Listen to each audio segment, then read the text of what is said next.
पंढरीची वारी नसे भेदभाव पाया पडती जन एकमेका. आषाढी एकादशीनिमित्त जाणून घेणार आहोत महाराष्ट्र कर्नाटक सीमेवर असणाऱ्या धारवाड पासून 40 किलोमीटर अंतरावर असणाऱ्या नवलदुर्ग तालुक्यातील यमनूर या गावातील जागृत देवस्थान चांगदेव महाराज उर्फ राजा बागस्वार मंदिर. या मंदिराचं वैशिष्ट्य असं, वाघावर स्वार होऊन एका हातामध्ये सर्प तर दुसऱ्या हातात विंचू व शेजारी हाताचे पंजे असले तुम्हाला आम्हाला पाहायला मिळतात. हिंदू मुस्लिम ऐक्याचे प्रतीक म्हणून आरतीसह फतेहा म्हणण्याची परंपरा गेल्या कित्येक वर्षापासून या मंदिरात चालू आहे. हजारो भक्त इथं दर्शनासाठी येऊन मोठ्या श्रद्धेनं नवस मागतात आणि ते नवस पूर्ण झाल्यानंतर विविध भेटवस्तू व साखरेचं अर्पण या मंदिरात भक्तिभावानं केलं जातं.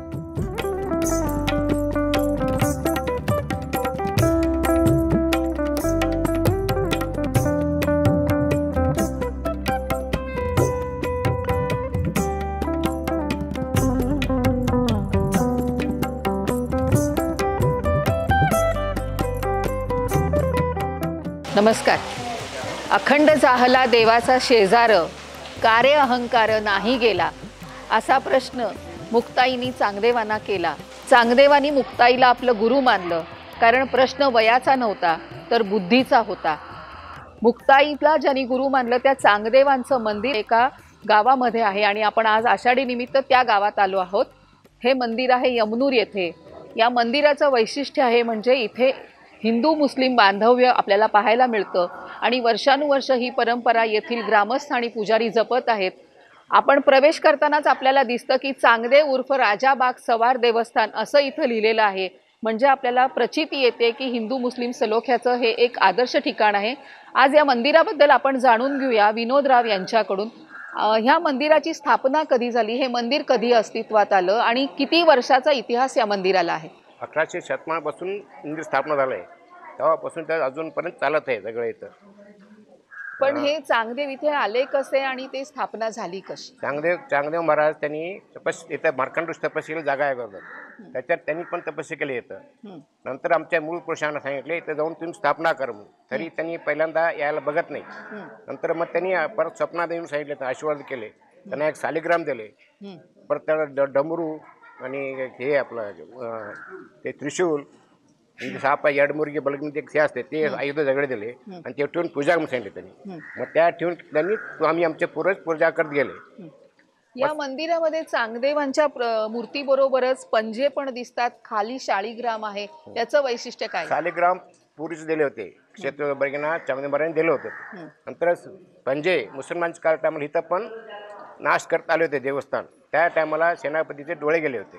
मग त्यांनी या वळख राहू नये म्हणून ते 5 पंजे दिले. मग त्या आमच्या पुढेच काय केले, राम एकच आहे राहू दे म्हणून ठेवून ते पण पूजा आम्ही करत आलो. मग या मंदिराचे नित्य कार्यक्रम काय असतात, धार्मिक कार्यक्रम, आणि उत्सव कधी असतो? नित्य कार्यक्रम 2 टाईम पूजा होते. गुरुवारला एकदा आंबील बुत्ती मर्यादा असं नैवेद्य असते. प्रत्येक दिवशी अभिषेक वगैरे अभिषेक चालतो. प्रत्येक वर्षी दिवसा रोज पंचामृत करून अभिषेक करतो. दूध दिवा नेमला. जेव्हा जत्रा होते इथे देवाची तेव्हा कुठून कुठून लोक येतात? त्यावेळेला आंध्रा इकडं कर्नाटक मधले सगळं आंध्रा इकडे जास्त, कुठल्या गंगावती, रायचूर, बಳ್ಳारी, गुलबर्गा हा पण जास्त असतात. आणि इकडं दावणगेरे, चित्रदुर्ग, नंतर महाराष्ट्रामध्ये मिरज, सांगली, कोल्हापूर, पुण्यापर्यंत आणि गोव्याचे पण लोक येतात. राम रहीम एक आहे असं इथे म्हटलं जातं. तर हे जे पंजे इथे लावलेले आहेत त्याचं काय वैशिष्ट्य आहे? आणि राम आमच्या इथं बघा, फर्स्ट स्टार्टिंगला ब्रह्मदेव आहे. नंतर आमच्या मूळ पुरुषांचं क्षेत्रबर्ग्यांचं समाधी आहे. त्यांचे मिसेस यमुनाबाई त्यांचं समाधी आहे. तुळशी कट्टा आहे. मग घंटे वगैरे कर्पूर आरती होतो आणि दूध पण घालतो आम्ही. दोन्ही प्रकार पूजा होतो. पण हे तुम्ही पंजे हलवत नाही ना, ह्याचं काय वैशिष्ट्य? पंजा इथं मोहरममध्ये पंजाब हलत नाही, ते असं ठेवून गेलेलं आहे.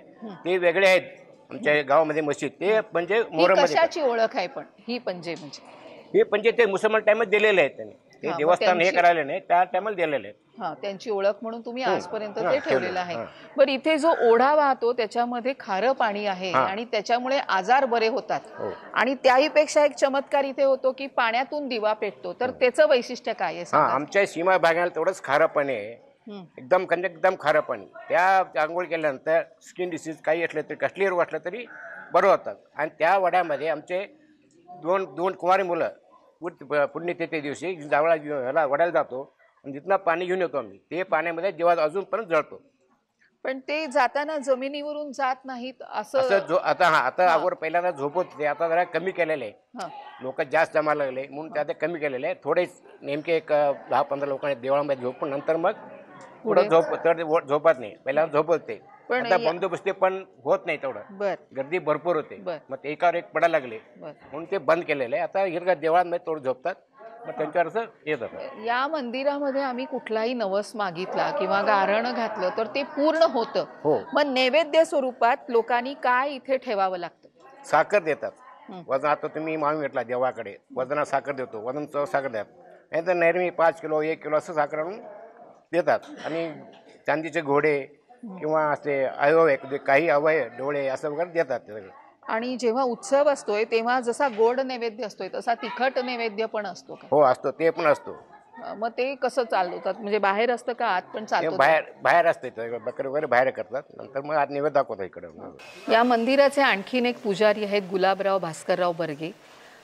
तुम्ही मला सांगा की ही या देवळाची पूजा करण्याची परंपरा किंवा हा मान बर्गे घराण्याकडे कसा आला? हां, तेच आमचे मूळ पुरुष क्षेत्रोजीराव बर्गे म्हणून ते चांगदेव महाराजांच्या बरोबर इथं आले आणि त्यानंतर इथं हजारो त्यांचे शिष्य असायचे.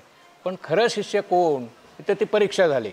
मग हे एक असं सिद्ध झाले की हे खरे शिष्य. त्यामुळं त्यांनी यांचं इथं पुढं हे तुम्ही चालवा असं सांगून मग त्यांचं हे पूजा. म्हणजे बर्गे घराण्याचे मूळ पुरुष क्षेत्रोजीराव बर्गे. आम्ही मूळ कोरेगावचे, सातारा जिल्हा बर कोरेगाव. त्यांच्याबरोबर येऊन इथं हे सिद्ध झाल्यानंतर इथून आमचे 6 घराणे इथं राहायला लागले ते. हां. आणि मग 6 घराण्यामध्ये पूजेचा मान कसा विभागला जातो? ते असं आठवड्यानं, वारानं, महिन्यानं असं असं असतात 6 घराण्याचे. 6 म्हणजे लेख आणि 6 वर्षाला एकदा पाळी असते ती. पण लोकांची या मंदिरावर खूप श्रद्धा आहे. हो हो आहे. त्याचा अनुभव, त्याचा प्रत्यंतर तुम्हाला कधी आलाय का? येतो की आता त्यांचे जे मागून घेतलेले असतात नवस वगैरे ते पूर्ण झाल्यानंतर त्यांना ते ऑटोमॅटिकली श्रद्धा वाढत जाते आणि करत जातात. कोणताही उत्सव, जत्रा किंवा यात्रा काही असो, महिलांना खूप काम लागतं कारण त्यांना फार तयारी करावी लागते. पुरुष मंडळी देवस्थानाची जबाबदारी सांभाळतात तेव्हा बायका पोट पाण्याची जबाबदारी सांभाळतात. आज आपल्या समवेत आहेत शोभाताई बर्गे. ताई, तुम्ही मला सांगा ह्या उत्सवा वेळेला तुमची तयारी कशी असते? 1 महिनाभर अगोदर गहू वगैरे सगळं नीट करायचं, मलेदाचं, परत फराळाचं तयारी करायचं, असं साफसफाई करायचं. मलेदा आणि अंबिल आणि बुत्ती हे काय असते वैशिष्ट्य आणि ते कसं करता? म्हणजे 5 माटी म्हणून करतो का नाही, ते आम्ही फुल सगळं करून बुट्टीमध्ये भरून त्याच्यावरची ते 11 बुत्ती करतो.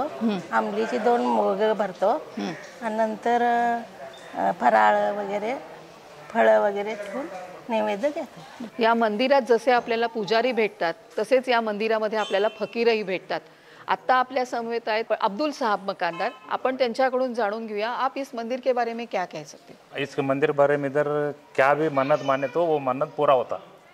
कुछ भी बीमार रहे तो नाले में नाले का कर इधर शक्कर पाता दिलाए तो आपका सब भी मुराद पूरा होता. या हिंदू मुस्लिम भाईचारा बहुत है इधर, तो कुछ भी नहीं इधर. सब हिंदू मुस्लिम सब मिलकर आहे, मिलजुल कर आहे. मनी नाही भाव देवा मला पाव असं कधी चालणार नाही. ईश्वर प्राप्तीसाठी आपल्या मनात भक्ती हवी आणि त्या भक्तिभावाने आपण जर या मंदिरात आलो तर या मंदिरामधील चांगदेव तुमच्यावरती नक्कीच कृपाशीर्वाद करतील असा विश्वास इथले पुजारी, इथले ग्रामस्थ, इथले भाविक सांगतात. आषाढीच्या निमित्ताने आज आपण चांगदेवांच्या मंदिराबद्दल माहिती घेतली.